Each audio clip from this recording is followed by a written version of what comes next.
வணக்கம் மக்களே, இன்னைக்கு நம்ம பார்க்க போகிற படத்தில் ஒரு ஹஸ்பண்ட் அண்ட் ஒய்ஃப் ஹீரோப்புக்கு ஹனிமூன் டூர் போகிறாங்க. அங்கே என்னென்ன பிரச்சனை வருது, அதை எப்படி சால்வ் பண்ணுறாங்க. கொஞ்சம் ஃபன்னியாக கொஞ்சம் மிஸ்ட்ரியாக சொன்ன கதை தான் மர்டர் மிஸ்ட்ரி.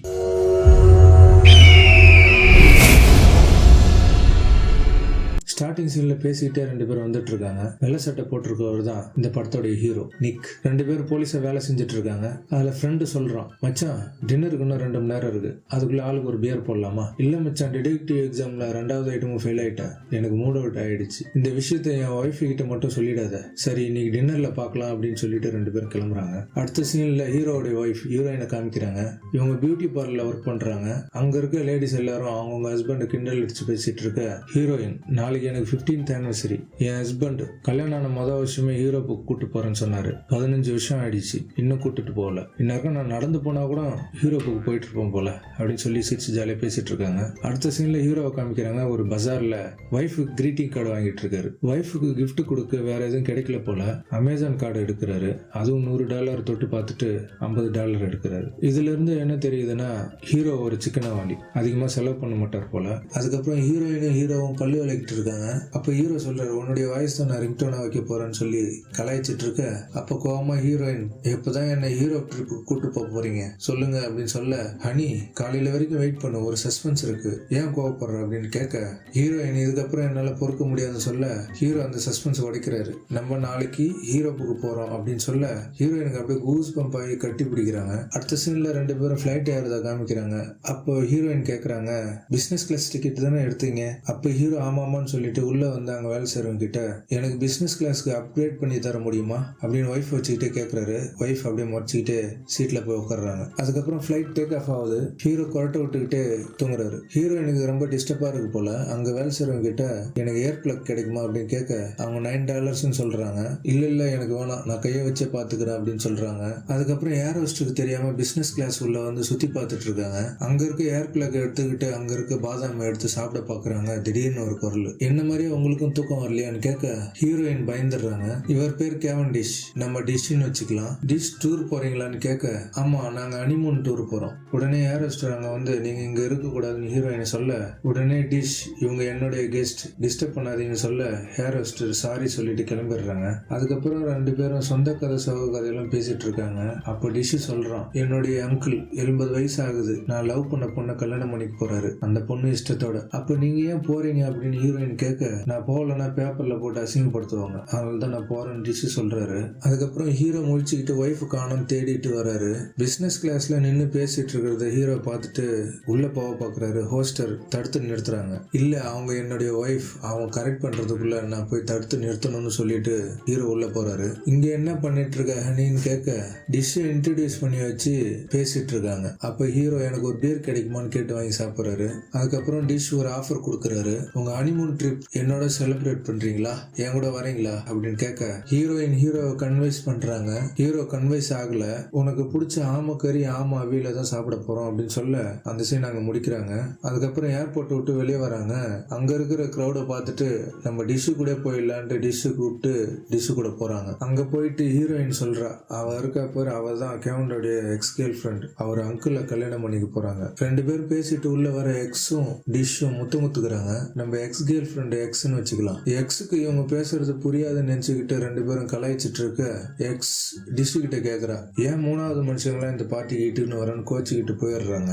உடனே டிஷ், அவளுக்காக நான் சாரி கேட்டுக்கிறேன்னு சொல்லி பேசிட்டு இருக்க, உடனே ஒரு குண்டம் உள்ள வந்து டிஷ்ஷை பார்த்து ஹாய் சொல்லிட்டு பேசிட்டு இருக்கான். இந்த குண்டம் யாருன்னா எக்ஸ் கல்யாணம் பண்ணிக்க போறாருல்ல ஒரு தாத்தா, அவருடைய பையன். இந்த குண்டனை நம்ம டோபின்னு பேர் வச்சுக்கலாம். அதுக்கப்புறம் டோபிய டிஷ் இன்ட்ரடியூஸ் பண்ணி வச்சுட்டு ரூமுக்கு போறாங்க. ஹீரோ ஷேவ் பண்ணிட்டு இருக்க, ஹீரோயின் மொபைல்ல நியூஸ் பேப்பர் படிக்கிறாங்க. டோக்கியோவில் பிறந்த கள்ளி, இவதான் வில்லி, வயதான அவரை கல்யாணம் பண்ணிக்க போகும் மல்லி, இவள் 70 மில்லியன் சொத்துக்காக கல்யாணம் பண்ணிக்க போறா அப்படின்ட்டு நியூஸ் பேப்பர்ல போட்டிருக்கிறத கலாய்ச்சி பேசிட்டு இருக்காங்க. அடுத்த சீன்ல ஹீரோவும் ஹீரோயினும் போட்டோ எடுத்துட்டு இருக்க, எக்ஸும் டிஷும் சண்டை போட்டுட்டு இருக்காங்க. அதை பார்த்தா ஹீரோவும் ஹீரோயினும் பார்த்துக்கிட்டே பேசிட்டு வராங்க. அந்த சமயம் அப்ப அங்க படுத்துட்டு இருக்க பொண்ணு, இவன் புறம்போக்குன்னு சொல்றான், அவ பண்ணாடன்னு சொல்றா, ரெண்டுமே உண்மைதான் சொல்லிட்டு இருக்க, ஹீரோ உங்களை எங்கே பார்த்திருக்கனே, நீங்க ஆக்ட்ரஸ் தானே அப்படின்னு கேட்க, உடனே அந்த பொண்ணு கண்ணாடி கட்டிட்டு ஆமா நான் கிரேஸ் பெல்லர் ஆக்ட்ரஸ் தான் அப்படின்னு சொல்ல ஹீரோவும் ஹீரோயினும் குஷியாயிடுறாங்க. ஹீரோ சொல்றாரு, நான் உங்களுடைய ஃபர்ஸ்ட் ஃபேன் நான் தான், என் வயிற்றுல பட்டாம்பூச்சி பறக்குதுன்னு சொல்ல ஹீரோயின் ரொம்ப வழியாதீங்க வாங்க நம்ம போலாம் அப்படின்ட்டு போறாங்க. அந்த ஆக்ட்ரஸ் பேரு கிரேஸ்ன்னு வச்சுக்கலாம். அதுக்கப்புறம் டிஷ்ஷு கூட சரக்கு சாப்பிட்டுட்டு இருக்க மகாராஜா அங்க வராரு. மகாராஜா வந்த உடனே டிஷ் நான் பேசிட்டு வந்துடுறேன் அப்படின்னு சொல்லிட்டு போறாரு. உடனே கல்யாணம் பண்ணிக்கு போற தாத்தாவுடைய செக்யூரிட்டி குண்டனும் மிலிட்டரியும் வந்து ஹீரோ ஹீரோயினை நீங்க இங்க இருக்க கூடாது கிளம்புங்க அப்படின்னு சொல்லிட்டு இழுத்துட்டு வராங்க. உடனே டிஷ் வந்து தடுத்து அவங்க என்னுடைய கெஸ்ட் அப்படின்னு சொல்ல மிலிட்டரி ஃபேமிலி ஃப்ரெண்ட்ஸுக்கு மட்டும்தான் அலௌடு, கெஸ்ட்டுக்கு கிடையாதுன்னு சொல்ல நீ கூட தான் ஃபேமிலி இல்ல அப்படின்னு சொல்லி டிஷ் கலாய்ச்சிட்டு இட்டுட்டு போயிடுறாரு. அதுக்கப்புறம் ஹீரோயின் மகாராஜா கூட பேசுறதுக்கு ஆசைப்பட மகாராஜாவை இன்ட்ரடியூஸ் பண்ணி வைக்கிறாரு. அதுக்கப்புறம் மகாராஜா ஜாலியா கலாய்ச்சிக்கிட்டு நீங்க என்ன பண்றீங்கன்னு கேட்க, நான் பியூட்டி பார்லர்ல ஒர்க் பண்றேன், என் ஹஸ்பண்ட் ஒரு டிடெக்டிவ் அப்படின்னு சொல்ல உடனே மகாராஜா கலாய்க்கிறாரு, நீங்க கன் எடுத்த அப்ப டிஷ்யூன்னு சுடுவீங்களா அப்படின்னு கேட்கறாரு. அப்படியே சிரிச்சு பேசிட்டு இருக்காங்க. அடுத்த சீன்ல ஹீரோவும் ஹீரோயினும் பார்ட்டிக்கு வராங்க. பார்ட்டி உள்ள இன்னொருத்தவனை இன்ட்ரடியூஸ் பண்றாங்க. அவன் கார் ரேசர். அதே சமயம் கப்பல் உள்ள ஒரு ஹெலிகாப்டர் இறங்குறத காமிக்கிறாங்க. இவர் தான் மெயினான ஆள் போல. மறுபடியும் பார்ட்டியை காமிக்கிறாங்க. பார்ட்டியில ஒரு கத்திய பாக்ஸ்ல எடுத்தாந்து வைக்க அது என்னன்ட்டு ஹீரோயின் டிஷ் கிட்ட கேக்குறாங்க. இது எங்க ஃபேமிலியோட பொக்கிஷன் சொல்ல டொக் டொக்னு சவுண்ட் வருது. ஒரு தடியை வச்சுக்கிட்டு ஒருத்தர் நடந்து வர்றாரு. உடனே இங்க இருக்க ஃபேமிலி மெம்பர்ஸ் அசம்பிள் ஆகிறாங்க. எக்ஸுக்கும் இவருக்கும் தான் கல்யாணம் போல.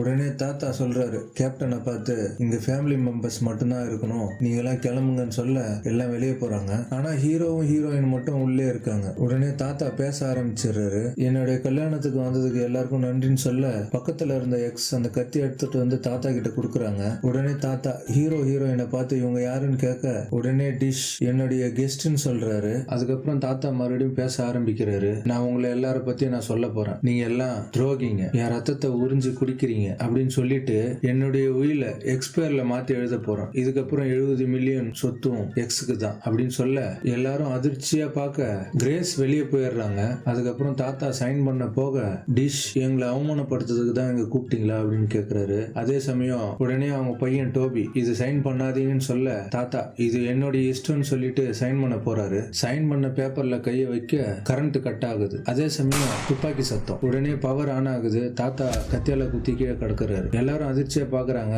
அதே சமயம் எக்ஸும் இவர் தான் கன் வச்சுக்கிறாருன்னு மிலிட்டரிக்கார சொல்ல மிலிட்டரிக்கார யாரோ குத்த வந்தாங்க, நான் இல்ல அப்படின்ற மாதிரி சொல்ல உடனே கிரேஸ் கதவு திறந்துகிட்டு உள்ள வந்து அதிர்ச்சியா பாக்குறாங்க. உடனே கிரேஸ் தாத்தா கிட்ட வந்து யாரும் காப்பாத்தலையா அப்படின்னு கேட்க உடனே மிலிட்டரி நான் அந்த கத்தி எடுக்கிறேன்னு சொல்லி கத்தி எடுக்கிறாரு. போலீஸ் வரதுக்கு முன்னாடி எதுக்கு அந்த கத்தி எடுத்தீங்க மிலிட்டரி அப்படின்னு கேட்க உடனே மிலிட்டரி நான் அங்கேயே சொருகிறேன் அப்படின்ட்டு மறுபடியும் அந்த பாடி உள்ளே சொருகிறாரு. உடனே ஹீரோயின் சொல்றாங்க என் ஹஸ்பண்ட் சொல்றதை கேளுங்க, அவர் ஒரு டிடெக்டிவ்னு சொல்ல அதுக்கப்புறம் ஹீரோ சொல்றாரு இந்த மர்டர் வெப்பனை நீங்க டெமோ காட்டுற மாதிரி எடுக்கிறதும் வைக்கிறதும் இல்லாம இருந்தாலே போதும், அது மட்டும் இல்லாம பாடியில கை வைக்காம இருங்க, மீதியை போலீஸ் வந்து பாத்துக்கும். மக்களே தாத்தா இறந்தது யாருக்கிட்டுமே சோகம் இல்ல, யாரு கொலை பண்ணிருப்பாங்கன்னு கமெண்ட் பாக்ஸ்ல சொல்லிட்டு வந்து பாருங்க. அதுக்கப்புறம் மகாராஜா சைகையிலே சைன் பண்ணிட்டாரான்னு கேட்க அவங்க பையன் போய் பார்த்துட்டு சைன் பண்ணலன்னு சொல்ல கிரேஸ் தாத்தா பாக்கெட் எல்லாம் செக் பண்றாங்க, வேற எதனா காப்பி எதனா வச்சிருக்காரா அப்படின்னுட்டு. உடனே ஹீரோ பாக்கெட்ல கை வைக்கிறவங்களுடைய கை ரேகையும் கணக்குல வந்துரும் சொல்ல கிரேஸ் பயந்துகிட்டே கை எடுத்துடுறாங்க. ஏன் சொல்றேன்னா நீங்க அவ்வளவு அழகு, இந்த நைட் நீங்க ரொம்ப அழகா இருக்கீங்க அப்படின்னு சொல்லி மொக்க போட்டுக்கிட்டே இருக்காரு. உடனே ஹீரோயின் அடுத்து என்ன பண்ணணும்னு கேட்க ஹீரோ கேப்டனை பார்த்து சொல்றாரு மொட்டை முடியா இந்த ரூம் லாக் பண்ணி சாவி என் கையில கொடுத்துரு, அதுக்கப்புறம் பக்கத்துல இருக்க போலீஸை வரவை, மத்தவங்களாம் ரூம்ல போய் தங்கிருங்க, உங்களுக்குள்ள ஒரு ஆள் தான் மர்டர் பண்ணிருக்கீங்க. அதுக்கப்புறம் ஹீரோ சேலட் எடுத்துக்கிட்டு ஒய்ஃபை கூட்டிட்டு போயிடுறாரு. கேப்டன் எல்லாரையும் வெளியே அனுப்பிச்சிட்டு டோரை லாக் பண்றாரு. அதுக்கப்புறம் ஹீரோயினுக்கு தூக்கமே வரல, இவங்க கொலை பண்ணிருப்பாங்களா அவங்க கொலை பண்ணிருப்பாங்களான்னு சந்தேகத்தோட அவங்க ஹஸ்பண்ட கேட்க ஹீரோ கம்னு மூடிட்டு பாடுறி அப்படின்னு சொல்றாரு. உடனே ஒரு துப்பாக்கி சவுண்டு. எல்லாரும் பாதிரி ஓடி வந்து பாக்குறாங்க. டோபி இறந்துட்டாரு, ஆனா அவர் கையில துப்பாக்கி இருக்கு. அவரே தற்கொலை பண்ணிக்கினாரா என்னன்னு தெரியல. அடுத்த சீன்ல பொழுது விடியற மாதிரி காமிக்கிறாங்க. அதே சமயம் போலீஸ் அவங்க துப்பு கிடைக்குதான்னு பாத்துட்டு இருக்காங்க. அதுக்கப்புறம் ஒருத்தர் வந்து நான் தான் இன்ஸ்பெக்டர் டெலோக்ராய், உங்களை தனித்தனியா லான்ச்ல விசாரிக்க போறேன். அதுக்கப்புறம் தனித்தனியா விசாரிக்கிற மாதிரி காமிக்கிறாங்க. எல்லாரும் ஹீரோ ஹீரோயின் மேல சந்தேகப்படுறதா சொல்றாங்க. அதுக்கப்புறம் ஹீரோ ஹீரோயினை விசாரிக்கிறதுக்கு 2 பேரும் ஒன்னா கூட்டிருக்காங்க. அப்ப ஹீரோயின் கேக்குறாங்க எங்களை தனித்தனியா விசாரிக்கலையா, அப்பதானே நாங்க என்ன செட்டுன்னு தெரியும். அப்ப இன்ஸ்பெக்டர் வட்டமா புகைய விட ஒரு பேப்பரை காமிச்சு பேச ஆரம்பிக்கிறாரு. இது டோபி ரூம்ல இருந்து எடுத்த சூசைட் நோட், அவரே தற்கொலை பண்ணிக்கினாருன்னு நீங்க நினைக்கிறீங்களா அப்படின்னு கேட்க மத்தவங்க எல்லாரும் ஒரே ஃபேமிலி தான், நீங்க தான் வேற, அதனாலதான் உங்க பேர்ல சந்தேகம் வருதுன்னு சொல்ல உடனே ஹீரோ நீங்க இன்ஸ்பெக்டர், நான் டிடெக்டிவ்னு வாய விட்டுறாரு. அதுக்கப்புறம் இன்ஸ்பெக்டர் தனித்தனியா விசாரிக்கணும்னு சொல்ல ஹீரோயினை கூட்டிட்டு போயிடுறாங்க. அதுக்கப்புறம் ஹீரோ கிட்ட இன்ஸ்பெக்டர் கேட்கறாரு, நீங்க நிறைய போய் சொல்றீங்க, டிடெக்டிவ் எக்ஸாம் 3 தடவை எழுதி ஃபெயில் ஆயிட்டீங்க, ஆனா இங்க டிடெக்டிவ்னு சொல்றீங்க, அதனாலதான் நீங்க கொலை பண்ணிருக்கலாம்னு நான் சொல்றேன். என் ஒய்ஃபு கிட்ட சொன்னதுனால அது தப்பாயிடாது, அதே சமயம் எங்களுக்கு எதிராக எதுவும் ஆதாரம் இல்லை, எங்களை நீங்க தடுக்க முடியாதுன்னு சொல்ல உடனே இன்ஸ்பெக்டர் இந்த கேஸ் முடிகிற வரைக்கும் நீங்க எங்கேயும் போக முடியாது, உங்களுக்காக ஹோட்டல் ரூம் அரேஞ்ச் பண்றோம், நீங்க அங்கே தான் இருக்கணும். அடுத்த சீன்ல ஹீரோ ஹீரோயினும் பேசிட்டு இருக்காங்க. இந்த கொலையில இருந்து நம்ம தப்பிக்கணும்னா நம்ம எல்லாரையும் விசாரிச்சு கொலையாளியை கண்டுபிடிக்கணும்னு சொல்லிட்டு இருக்க, அதுக்கப்புறம் எல்லாரையும் தனித்தனியா விசாரிக்கிறாங்க. ஒவ்வொருத்தவங்களை மாத்தி மாத்தி கை காமிச்சிட்டு இருக்காங்க. எல்லாரையும் விசாரிச்சுட்டு ரூமுக்கு போகும்போது இதுக்கு எல்லாத்துக்கும் காரணம் டிஷ் தான் கொலைகாரனா இருக்கணும் ஹீரோ சொல்ல 2 பேரும் உள்ள வராங்க. டிஷ் எவ்வளவு நல்லவர் தெரியுமா, அவர் மேல இருந்து வர ஸ்மெல் சொர்க்கத்துல இருக்கிற மாதிரி இருக்குன்னு சொல்லிட்டு இருக்க டோர் நாக் பண்ணி யாரோ ஒரு ஆள் லெட்டர் போட்டு போறாங்க. ஹீரோவுக்கு பைல்ஸ் போல குனிய முடியாம அந்த லெட்டர் எடுத்து 108க்கு வர சொல்றாங்கன்னு ஹீரோ சொல்றாரு. ஹீரோயின் நம்ம போலாம் அப்படின்னு சொல்றாங்க. இல்ல இது நமக்கு வச்ச ட்ராப்பா இருக்கும் அப்படின்னு ஹீரோ சொல்ல ஹீரோயின் போயிட்டு இருக்காங்க. உடனே ஹீரோ நானும் வரேன்னு சொல்லிட்டு அடிக்கிறதுக்கு எதுவும் கிடைக்காம லைட் லேம்ப் எடுத்துக்கிறாரு. அதுக்கப்புறம் டாம் அண்ட் ஜெரி மாதிரி ரூம் உள்ள வராங்க. யாரா எங்கடா இருக்கு, என்னடா வேணும் கேட்டுக்கிட்டே உள்ள வர குண்டா ரெஸ்ட் ரூம்ல இருந்து உள்ள வந்து துப்பாக்கி நீட்டுறான். உட்காருங்க, உன்கிட்ட ஒண்ணு பேசணும், உட்காருங்கன்னு சொல்லி மிரட்டுறான். இவன் தான் கொலைகாரனா இருப்பான்னு பார்த்தா கடைசியில இவன் பேசணும்னு எதை கூப்பிட்டுருக்கான். சொல்லுங்க 2 பேரும் கேட்க 20 வருஷத்துக்கு முன்னாடி தாத்தாவுக்கு நானும் மிலிட்டரியும் செக்யூரிட்டியா இருந்தோம். அப்போ ஒரு பாம்பு பிளாஸ்ட் நடந்தது. அதுல மிலிட்டரி கண்ணும் கையும் போயிடுச்சு. அது மட்டும் இல்லாம அவர் 8 வருஷம் கோமா ஸ்டேஜ்ல இருந்தாரு. அப்போ அந்த சம்பவம் நடக்கிறப்ப ஒரு அழகான பொண்ணு அவங்க கூட தான் இருந்தாங்க. அது யாருன்னா மிலிட்டரி கல்யாணம் பண்ணிக்க போற பொண்ணு. மிலிட்டரி கோமா ஸ்டேஜ்ல இருந்து எழுந்திருக்கும் போது செம பயங்கர அதிர்ச்சி ஆயிட்டாரு. ஏன்னா தாத்தா இவருடைய ஃபியான்சியா கல்யாணம் பண்ணிக்கினாங்க. அப்ப கோவப்பட்ட மிலிட்டரி ஒரு நாள் நானும் அவரும் சரக்கு அடிச்சிட்டு இருக்கும் போது தாத்தாவை எப்படியாவது கொலை பண்ணணும் ஐடியா சொல்லுன்னு கேட்டாரு. நானும் சொன்னேன். இப்ப எனக்கு தோன்றது என்னன்னா மிலிட்டரி தான் கொலை பண்ணிருப்பான்னு எனக்கு சந்தேகம் வருது. சான்ஸே இல்ல, டோபியையும் தாத்தாவையும் கொலை பண்ணது மிலிட்டரி தான், காதலுக்காக பழி வாங்கிட்டாரு அப்படின்னு சொல்ல சரி மறுபடியும் சொல்லுங்க, நான் வீடியோ ரெக்கார்ட் பண்ணிக்கிறேன் ஹீரோயின் சொல்லிட்டு இருக்க உடனே டோர் நாக் பண்ற சத்தம். நீங்க வார்ட்ரோப்ல போய் ஒளிஞ்சுக்குங்க, நான் போய் என்னன்னு பாத்துட்டு வரேன்னு குண்டன் போறான். அதுக்கப்புறம் வார்ட்ரோப்ல இருந்துகிட்டே 2 பேர் பேசிக்கிறாங்க. அது என்ன சத்தம், நான் போய் பாத்துட்டு வரேன் அப்படின்னு ஹீரோ வெளியே வராரு. குண்டன் பொறுமையா திரும்புறான். என்னன்னு பார்த்தா குண்டனை யாரோ சுட்டுட்டாங்க. ஹீரோ பதறிக்கிட்டே குண்டனை தூக்க பார்க்க மறுபடியும் துப்பாக்கி சத்தம். வெளியில இருந்து அந்த கொலையாளி தான் சுடுறான் போல. இவங்க பயந்துகிட்டே மறுபடியும் ஓடி வந்துடுறாங்க. அதுக்கப்புறம் உயிரை காப்பாத்திக்கு உயிரை பணைய வச்சு ஜன்னல் வழியா இறங்கி சைட்ல நடந்து போறாங்க. அப்ப பக்கத்து ரூம்ல ஜாலியா பல்லு விளக்கிட்டு இருக்காரு மிலிட்டரி. அதை தாண்டி போய் இன்னொரு ரூம்ல ஜன்னலை உடைச்சு உள்ள போறாங்க. நம்ம உயிர் தப்பிச்சிட்டோம் அப்படின்னு 2 பேரும் ஜாலியா இருக்க உடனே டோர் திறக்கிற சத்தம். இவங்க எங்க போகணும்னு தெரியாம கட்டில் கீழே போயிடுறாங்க. அதுக்கப்புறம் டோர் திறந்து வந்தது ராஜாவும் கிரேஸும். ராஜா கிரேஸை கரை பண்ணிட்டார் போல வந்து கசம்சா பண்ணி நிக்கிறாங்க. அதே சமயம் கட்டில் கீழே 2 பேர் பயத்துல பத்துட்டு இருக்காங்க. ராஜாவால எதுவும் பண்ண முடியாது போல.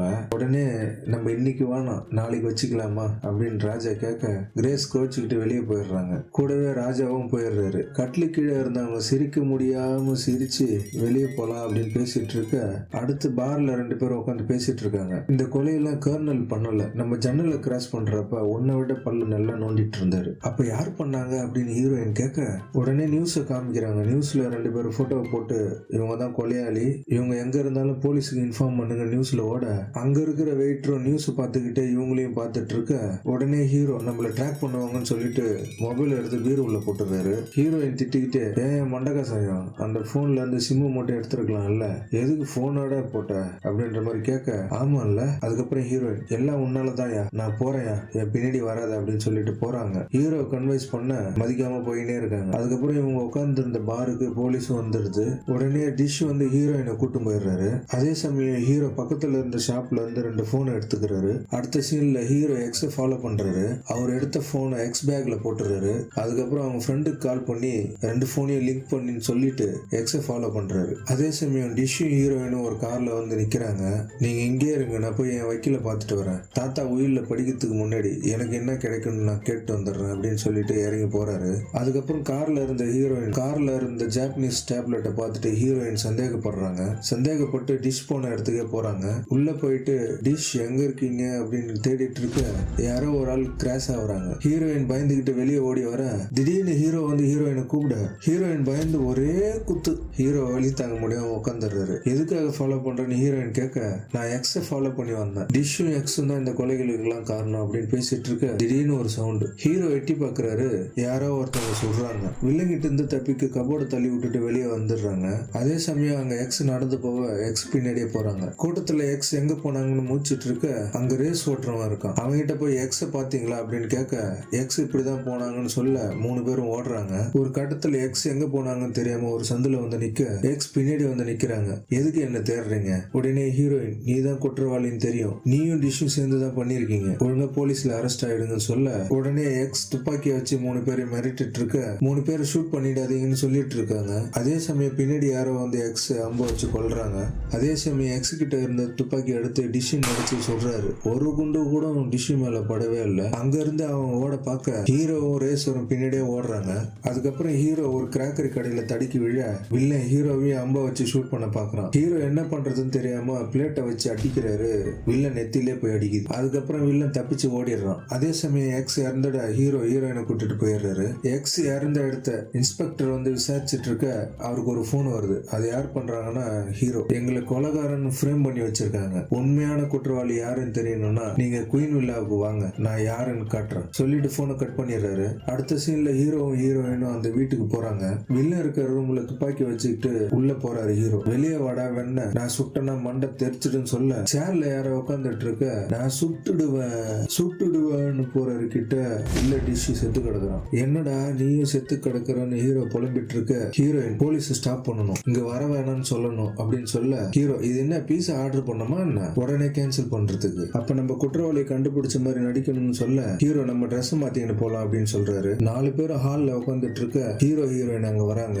நாங்க குற்றவாளியை கண்டுபிடிச்சிட்டோம் பூம் ஹீரோ சொல்ல உடனே ராஜா ட்ரெஸ் எங்க வாடகைக்கு வாங்கினீங்க, ரொம்ப ஓவரா இருக்கு அப்படின்னு கேட்க ஹீரோயின் அமைதியா இருந்த பாடியில இருந்து எடுத்து போட்டுக்கிட்டாரு. அதே சமயம் போலீஸும் இன்ஸ்பெக்டரும் அந்த இடத்துக்கு வந்துடுறாங்க. எந்த பாடியில இருந்து எடுத்தீங்கன்னு இன்ஸ்பெக்டர் கேட்க மேல கேவண்டிஷ் பாடி. உடனே 2 போலீஸ் இன்ஸ்பெக்டர் அனுப்பிச்சு விடுறாரு. Ladies and gentlemen heroine start பண்றாங்க. ஃபர்ஸ்ட் தாத்தாவை கொன்னது டோபின்னு நினைச்சோம், ஆனா டோபியே கொண்டுட்டாங்க. குண்டா என்ன சொன்னா மிலிட்ரி தான் கொலை பண்ணிருப்பாருன்னு சொன்னோம், ஆனா மிலிட்ரியும் கொலை பண்ணல. ஏன்னா அன்னைக்கு நீங்க பாத்ரூம்ல பல்லு விளக்கிட்டு இருந்ததை நாங்க பார்த்தோம். அதுக்கப்புறம் மகாராஜாவும் கிரேஸும் ஒன்னா இருந்ததை பார்த்தோம். அப்ப நீங்களும் கொலை பண்ணல. ரேஸ் எக்ஸ் கொலை பண்ணக்குள்ள நீங்க எங்க கூட தான் இருந்தீங்க, அப்ப நீங்களும் கொலைகாரன் இல்ல. அப்ப யாரு தான் கொலை பண்ணுது, நம்ம பண்ணமா அப்படின்னு ஹீரோயினை பார்த்து ஹீரோ கேக்குறாரு. அதுக்கப்புறம் இன்ஸ்பெக்டர் உங்களை நான் பாரிஸ் ஜெயில தான் அடைக்க போறேன்னு சொல்ல ஹீரோ வெயிட் பண்ணுங்கன்னு சொல்லிட்டு சொல்ல ஆரம்பிக்கிறாரு. பிரான்ஸ் சட்டப்படி எல்லா பசங்களுக்கும் சொத்து சமமா பிரியணும்னு சட்டம் இருக்கு. 3வது மனைவிக்கு பிறந்த கிரேஸ் டோபியோட சேர்ந்து தாத்தாவை கொலை பண்ணீங்க. டோபிக்கு ஹெல்ப் பண்ண நீங்க வெளியே போய் லைட் ஆஃப் பண்ணிருக்கீங்க. டோபி